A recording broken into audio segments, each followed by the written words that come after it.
Women Without Men is really the story of four Iranian women in 1953 as they go about finding a kind of a resolution for their problems that they're experiencing in their lives.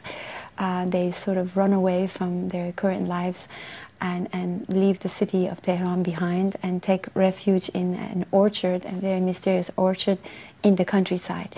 I never can make a work that is not somehow intersecting the question of politics.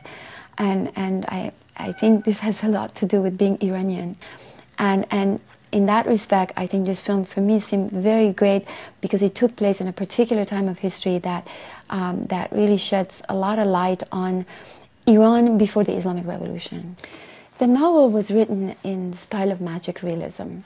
And so that was part of my attraction, in a way that how, as a visual artist, I was meeting cinema and bringing my more allegorical, surrealistic, stylized language of conceptual art, but meeting the narrative structure of cinema. Also that in this story, the way we were moving between magic and realism, you know, we could go in and out of different realms, and that was going to be the style of the film. I think up to now, I have never done anything, whether it's a photograph or a video, that was not strange. Yeah, you know, it's funny. I've been obsessing with two images that somehow found their way in this film. One is woman flying, and the other is woman floating in the water. It's exactly what my feeling is, that many women sometimes feel that way, especially when they live in very difficult situations under so much pressure, where they really wish they were dead, because if they were dead, they could be so free, you know. And so there's this relationship between death and flight.